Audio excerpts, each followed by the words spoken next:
Pardon, Didier dit: j'ai une sclérose en plaques et je ne peux plus faire pour l'aide aux autres. Je me sens inutile et j'ai peur de perdre ce temps pour le ciel. Ouh, c'est tout le contraire, mon frère. C'est tout le contraire, mon frère. Alors là, ben, je répète un petit peu ce que j'ai voulu dire tout à l'heure, hein, c'est que ceux qui offrent un handicap, là, vous ne pouvez plus bouger. Vous ne pouvez pas faire ce que vous faisiez avant, mais Dieu ne vous demande pas de faire ce que vous faisiez avant. Il ne vous demande pas. S'il a permis cette maladie, ce handicap qui vous est lourd, et s'il l'a permis, c'est qu'il veut se servir de vous tout autrement. Vous allez changer votre prière. Ça ne va pas être la prière d'un actif, ça va être la prière d'un contemplatif. Et c'est très beau. C'est très très beau. Vous allez contempler Jésus dans sa passion, sur sa croix. Vous allez contempler le fruit de la passion de Jésus. Voyez, vous allez vous unir à Jésus. Lui, sur la croix, il ne pouvait pas bouger non plus. Hein. Et donc, vous avez une union avec lui que n'a pas quelqu'un comme moi qui peut encore gambader. Voyez. Donc, vous voyez, essayez de vous identifier à Jésus, de porter votre croix surtout avec lui, et puis parlez-lui selon votre cœur. Voilà. En disant: Seigneur, voilà, ben, tu vois, je peux plus bouger, je peux plus aller faire ce que je faisais avant pour mes frères. Ben, maintenant, on va passer à un autre registre, je peux faire autant pour mes frères et peut-être plus que je ne faisais avant, parce que tu vas te servir de moi, par ma prière, par mon offrande de cette humiliation, de cette maladie. Je vais faire peut-être plus qu'avant. Voilà.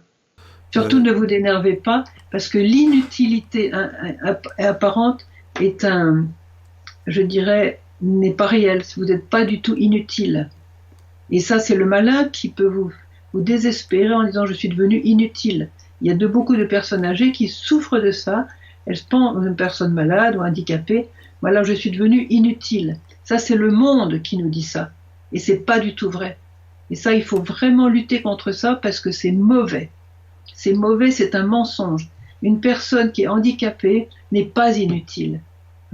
Et je crois que c'est important de souligner le sens de la souffrance chrétienne pour revenir vraiment vers la vérité.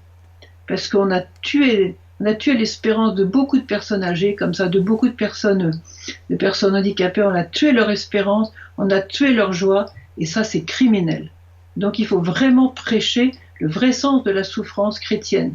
On n'a pas le droit d'abîmer des gens, de les plonger dans la tristesse et quelquefois même dans le désespoir, dans le découragement, parce qu'on n'a pas su leur expliquer le sens de la souffrance chrétienne. On n'a pas su leur dire, comme le dit Marie, chacun de nous est important, particulièrement les personnes anciennes dans les familles, elles sont importantes, plus importantes aussi. Et, euh, et les malades, je prie beaucoup pour les malades pour que justement leur maladie se tourne en une offrande magnifique pour le salut de beaucoup, vous voyez.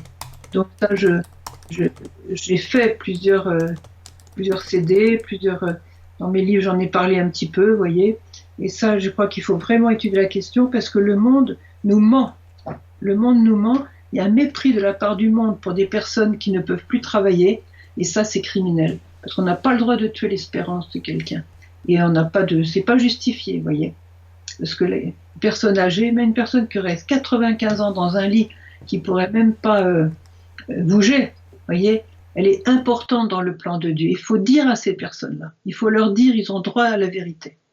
Que leur offrande, et s'ils peuvent même pas offrir parce qu'ils peuvent plus ni penser ni réagir, et ben c'est dans la messe, nous offrons pour eux. Nous offrons leur souffrance, leur handicap, leur humiliation, leur douleur. Et donc c'est offert et Dieu s'en sert et on verra au ciel, on sera surpris de ce pas seulement les personnes bonnes battantes qui auront le plus fait pour le royaume de Dieu, c'est peut-être justement tous ces petits qui ont été méprisés par le monde à tort, qui auront le plus fait pour le salut du monde. Ça, faut le dire. Il faut le dire et le proclamer. C'est important.